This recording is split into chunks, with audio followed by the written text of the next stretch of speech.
You guys in a relationship? Yeah. No. Oh. Okay. Well, you say yeah, you say no. We are not. I told him that I didn't see it going any further. He agreed. He didn't even try. Why does the friend zone exist? For losers who are meant to be there. Woman regrets not dating the friend zone guy. From modern dating here. That's what we got today. Be sure to stay on the path of progress. Let's get into it. Recently was going on dates with a man, and nice guy, good guy, treated me well. But once I realized that he was not my husband, because I'm only looking for husband energy at the moment, I ended things with him, and I sent him a text, because like it wasn't that serious, you know, I didn't feel like I needed to do it in person. Anyways, I sent him a text, told him that I didn't see it going any further, and he agreed. He said that he didn't think that he could make me happy. And while I appreciate that, it was a very kind response, he didn't even try. I rejected him. He was perfect. I rejected him. And he didn't even try and bow down to me? What? It's like they want you to go to war for a country that has exiled you from it. You've been kicked out of this country and they come back it's like, hey, I know you're, I know we kicked you out and everything, but like we really need more soldiers. Even try and say that he like wanted to change, that he wanted to like whatever. Like, I can be manipulated. I will listen to you. Wait, real. But you didn't even try. It's like these women are living in their own soap opera and they just expect all of this drama to be going on all the time. This is what happens after years of dating the bad boy that knows how to manipulate her and spike her emotions. It's like they need this level of drama to sustain the relationship and they're addicted to it, bro. It's like a drug for them. There are some lessons to be learned from what I just said. Take notes, gentlemen. When you stop talking to your guy best friend out of respect of their relationship. Wondering if I dodged a bullet or just lost the love of my life. Basically, she is just upset that she's not getting 100% of the attention from her guy best friend anymore, now that he has a girlfriend. She likes having these guys basically in her tool belt, just picking them out. Hey, I want this kind of attention today. Can I have that? And when he gets into a relationship, all of that attention that he was giving her, it's gone. It evaporates. I had a man crying, screaming, and throwing up last night because he found out I was going on dates with other people. And then I said, well, it doesn't feel like you're pursuing me. And then he said, but I'd love to pursue you more. I just don't want to come off as clingy. And then I suggested he stand in his authenticity and show up as himself and declare how he feels about me. If he wants to know me better. I'm open to it. And he said, okay, let's talk tomorrow. Tomorrow is today. I haven't heard from him, and I don't, honestly, I'm so detached from dating now, so I'm just like going about my biz. I get a 2-minute voice note from him letting me know that actually he's not ready for a relationship, and he has to date casually right now. I don't give a shit, but do you see like how sometimes I feel like men have brain damage. The men have brain damage, but she can't see a guy that is clearly trying to put in effort. If he has such a severe reaction where he's throwing up, she said he's throwing up, and she says, no, well, I'm still seeing other people. Are you blind? Judging by the huge glasses, clearly. At least good for this dude for grabbing his own balls and not putting up with her anymore. He's saying, oh yeah, no, I'm not looking for a relationship anymore. At least he learned from the experience and moved on. The comments, never be a backup plan for a woman. Either you are the number one or nothing at all. 100%. Never be the guy that she has to settle for. I swear that is one of the biggest reasons why we have such an incredibly high divorce rate. It's because women basically, they ran out all of their biology. You can look at the statistics on this. The average age of marriage for women is like 20, 28, 29. Right when they're hitting the wall and their biology is running out. And I can basically guarantee you that they had to settle for the nice guy, the beta guy. And that's one of the huge reasons why the divorce is so high. Because when she has to settle for you, she doesn't respect you. She's been alpha widowed by 10 guys in her past and you were just the guy that was around. You're either number one or nothing at all. This is so on point. No man of value chases after a woman who rejects him. His time is too valuable and he moves on looking for a woman who recognizes his worth. No woman on earth is worth pursuing after rejection. Hell, most aren't even worth a damn even before then. Who hurt you? I did a video on why good guys are boring. I think it's only fair I do a video on why girls love bad boys. It's the charm. Bad boys are very charming. extremely charming, and they know women inside and out. Like, it's always the bad guys that be knowing exactly how to talk to you and exactly how to move with you. And bad boys honestly give you a challenge. Like, as much as people want to say, oh, it's toxic and this and that, like, there's a certain level where, like, I feel like your partner should be able to challenge you. And I must admit, like, who doesn't love a good chase? Like, I think healthy chase is not so terrible. I don't think you should give everything all at once. That's what makes the relationship boring, when you dump everything all at the beginning. But I also have to admit, it's ego. I think the more someone shows you that they don't want you, the more you want them. That goes for men and women. I don't know, there's just something about bad boys. It's like they know how to show you the right amount of what you need. But they're just damn right players. They're no good. She is being quite real and honest. Spike in emotions, exactly like what I'm saying. You're not exciting, you're boring. You agree with everything she says. Some good mental framework to start doing this kind of stuff, because I don't believe in like cheesy pickup lines or anything like that, but having mental frames in place of how to deal with things, that's what has actually helped me out personally. So when you're interacting with the girl that you like, treat her like she is your annoying kid cousin. Don't really take her seriously, kind of joke around, just be playful. That in combination with holding back your validation, bro, it's game over, okay? This stuff is really not that difficult. The difficult part is just you becoming that man. That's where all of your effort should be. Your effort should be going into becoming the best version of yourself possible. The masculine apex man version of yourself.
The beta, the nice guy. Because even single moms at her age are still pining for something like that. They love it. They're addicted to the drama. The good guys wanting leftovers are sad and pathetic simps. Leftovers are leftover for a reason. This one, right here. Taking dating advice from a single woman is like taking financial advice from a homeless one. But that's where most women get their advice from, is from other single women. It really hasn't deterred finding somebody who is serious about dating me at all. But are they good men who will stick around in the long term? Are they the kind of guys who are virtuous? You're a very attractive girl, but you're 21 years old right now, right? Yes, you're going to find, you guys are beautiful women. You guys are going to find guys that want to marry you. Are they the kind of guys that are going to stick around? Are they the kind of guys that are solid men? Are you guys going to have good relationships that will last a long time? There is a huge difference between sexual attraction and relationship attraction. Women do not see the difference between these two. They see all sexual attraction as simultaneously being relationship attraction. They think the two are the same. They are not. They are separate. Men have different boxes. They have girls in this box over here and girls in this box over here. Most entitled modern women keep losing good men. I have 3 kids, but 2 are grown and 1 is 13. So would I be entitled to a high value man? And I make 6 figures. I feel like I'm the exception to the rule. But no, you're not. That's the problem. You all think you're the exception to the rule, but your life is proven to you that you're not. Were you married to their fathers? Yes. Okay, but you're divorced now? Yes. How tall are you? 5'7". Dress size? 14. Yes. If you worked at Walmart, would you be wanting the same kind of man you want now? It would be in a different mind frame. You may be in a different mind frame, but you'd still be in the same body. At the end of the day, man, you ladies have a disagreement with reality. So I get that you may want them, but what does he want? That's what you ladies need to ask yourself. Years ago, I thought that I had it all, and there was something missing from my life. So I did things with the guy who treated me like a princess and would have been the best husband to me. And I started chasing this feeling that was never matched. That unexplained feeling that she could do better, that's called hypergamy. Red pill guys have been talking about it for years. It's the woman's biological need to always look for the best possible mate she can find. A lot of women are always looking to trade up. It's biology. It's psychology. It's in their DNA. That is the absolute truth right there. And this is why you never put women on the pedestal. You never ever do it. The second you do, it's over. Because women by default, it is ingrained in their biology. Is he the best I can do? Is he the best? They're constantly asking themselves that question. And when that answer turns into a no, that is when the grass is greener comes in, okay? That's when she starts looking out for the other guys. And then the monkey branching starts and just, you know the story. God, husband, wife, children. Never disrupt this hierarchy. That is your core. Maintain it at all costs. Hi darlings, let's talk about being nearly 30, but definitely being single. If you are new to my page, my TikTok, my name's Zoe, I'm 29 and I'm turning 30 in July. Hi Zoe, my name is Griffin, I'm also 29. And I am single. I have been single now for 3 years. Thank you. There was a little something in between, but honestly at this point doesn't even count. I have kind of done my life a little bit backwards. Around 25 years old, I'd been in a really long-term relationship. I'd bought a house with this guy, totally envisaged being together for the rest of our lives. Literally, when we bought our house, there was a nursery at the end of the road and we talked about sending our theoretical future children there. So this was very serious. But I had like a little bit of a midlife crisis. I think I felt like I was settling down way too early and way too young and I just hadn't lived my life yet. We broke up. So I did have another relationship after that was very toxic and emotionally abusive. That's another story for another day. We now are where we are now, which is pretty much 3 years single and approaching 30 this summer. Wow. Wow. She had it all. And she's like, hey, you know what? I kind of want to, get run through by a bunch of dudes. How does that sound? I kind of want to have a career. Yeah, that sounds good. She's going to be regretting that for the rest of her life. You're 25, settled down, you have a house together. So obviously the dude was quite successful if you can buy a house in today's economy. She just fumbled the biggest bag of her life. All in the name of womanism. I'm super strong and independent. I want to go out and live life because my inherent purpose is to have experiences. My purpose is to be in the clubs. Raising children? Hell no. Getting pumped and dumped? Hell yeah. I don't know who that character is, but I imagine that's what she sounds like. Am I a little bit broken? Am I at the point in my life where I've just kind of, I guess maybe worried myself from being alone and also being burnt, that I just have put up blockers because I just find it easier to be on my own and reduce my likelihood of being hurt? Now, please don't get me wrong, I definitely don't feel positive about being on my own all the time. I actually had an experience at my stepsister's wedding. This was a few years ago, pretty much when I first became single as to where I still am today. And it was when it was the first dance song. And I've never dreaded it more in my life, but the reality was honestly so much worse than I actually thought it would be. Obviously, the couple went onto the dance floor, did their dance, and it gets to that bit where they invite everyone else onto the dance floor. And I'm not even joking, I looked around and every single person was in a couple and it was just me stood at the side. I was actually with like a little kid who was like a cousin of someone else in the family. And she was stood next to me kind of right at the beginning. And I was like, oh, like, let's go and dance together. Like, she was like 4 or something. And even she burst into tears. And I was like, brilliant. I stood there alone, literally burst into tears, and took myself to the bathroom to kind of sort myself out. It's moments like that where kind of like love and relationships and that kind of stuff is really forced in your face that can actually be quite hard. It's a wedding, like I expected that, but I don't think I expected it to hurt as much as it did. For most women today, there's really only a few paths that they are realistically more than likely going to go down. Endless dating, where they just have endless one-night flings, one-week flings, whatever it is. Endless situationships. You're forever alone with cats, or you're the corporate boss babe. And I know these 3 paths seem very harsh, but these are the main things you're seeing in society today. So just playing the numbers, playing the generalities, That is where most women will end up. That's the world right now. So I guarantee you there are a bunch of women out there that would kill to be in a situation like that. 25 years old with a guy that has a house and that wants children with you. But no, the clubs, you don't understand. There's clubs and we can like dance there. Have you been? It's dope. And on top of that, the insult to injury, this dude is probably winning in life right now. He's a little bit older. He's found a better woman. Probably has a family by now. He's taking the W's while she's taking the L's. For 10 years, I got married young. I was 21, barely, like 3 days, 21. Already had a baby. He was 8 weeks old at our wedding. And I remember feeling like my marriage was temporary from the beginning. Like that I wasn't gonna make it. And I didn't know what that feeling was. I just thought it was. So let me get this straight. She was married for 10 years, strung this man along for 10 years, had children with this man, and knew from the beginning that she didn't want to marry him. Marriage is forever, and it's not temporary, and age is not an excuse in my opinion. But there's more to the story, so continue. Fighting for me, I was pushing him away.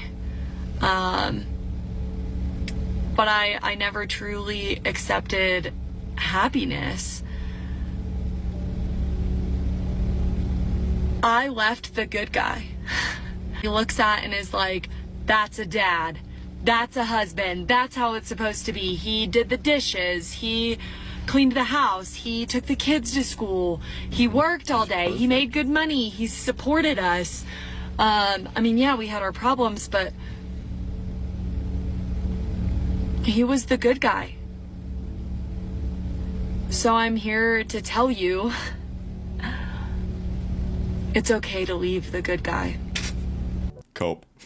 Cope. Okay, so she just ruined her life, but I don't want to talk about it right now. I want you guys to actually learn something from this. I want you to take away a lesson from this, okay? So what does it mean when women say he was the perfect guy, but then they always leave that guy? What does that mean? Simply put, it means that he was not exciting. More than likely, he's towards the beta category, didn't know how to spike emotions at all, didn't have any game, didn't have much frame at all. His finances were on point. He was nice. He did everything she asked. He was helpful. He was good with the kids. But this guy basically didn't have any game. He didn't know how to deal with women, either in the bedroom or outside of it. Because if this guy was that Chad, you know, the guy that has that physical presence, and she had that raw carnal attraction for this guy, there would be none of this, oh, he was perfect, but I broke up with him. And this is something that is just really not talked about enough. And I don't talk about it that much because honestly, YouTube just doesn't like it. But one of the fundamentals of a healthy, good relationship is if you can throw it down in the bedroom. Yeah, I said it. Your bedroom game is of the utmost importance. If you know how to put her in her place as a woman, the rest of the relationship is cake. Because at the core fundamental, you are a woman, I am a man. This is what men and women do. And you can prove your dominance. You can prove your competence in the bedroom. It proves your value overall. And it's a key part of having that masculine frame. So get the bedroom game on point, and then everything else should unfold pretty naturally. Guys in a relationship? Yeah. No. Oh. Okay, you say yeah, you say no. We are not in a relationship. No. Okay, I guess we're not. Miscommunication here. No, perfect communication. He's actually just an acquaintance. I only recently met him 2 weeks ago. It was love at first sight, but she's shy. She needs time to build into it. That's what I think. No, I don't. Why does the friend zone exist? For losers who are meant to be there. Would you say he's in the friend zone? Yes, I do have a boyfriend. Oh, you do have a yes, boyfriend? Not him. Just because there's a goalie doesn't mean you can't score. Yo, that's a wild clip. What the f is this guy doing? He's just sitting there. She is talking maximum shit, and he's like, you're right, I am a puss. I am an absolute beta. Pathetic. She literally calls him a loser to his face. He's like, yeah, you're right. I am in the friend zone. What a loser. It's like, bro, women like this are going to exist. All right? They are just out there. There are bad women out there in the same way that there are bad men. And it is your job to see, okay, which one is worth your time? Which one is not worth your time? And the ones that call you a loser to your face, You already know, dude. If I have to complete that sentence, you are destined to be exactly where you are for the rest of your life. You should know you shouldn't keep people around that treat you this way. That man who got called a loser to his face, that hurt me for him. That was disrespectful and cruel. I guarantee you this was not the first time this has happened either. Disrespect like this really doesn't just, you know, come out of nowhere a lot of the times. Usually it's built up to this. So in the beginning, the questions would be like, wow, it's so funny, you never have girls around you, or something like that, where it's super, super minor at level 1, and then at level 5, it's, wow, I bet you couldn't even get a girlfriend if you tried. And then level 10, wow, you're a loser. Damn, that hurt me when she basically called that man a loser. Basically, she absolutely did. It was not thinly veiled whatsoever. At the end of the day, it's about accountability, okay? Be around people that respect you. It is that simple. If they don't respect you, they're constantly talking to you this way. Why are they around you, dude? Why? Is your self-esteem that low where you really think, okay, I should accept this. This is fine. Like, man, you really just have to believe that you are better than that. You are worth being treated with respect. If you are respectable, if you're a hardworking man, you take care of your life, you take care of yourself, you have a good job, you know, you're really on a good track, you should absolutely not allow any kind of disrespect like this, especially from your chick. Like the video, subscribe, stay on the path of progress. See you later.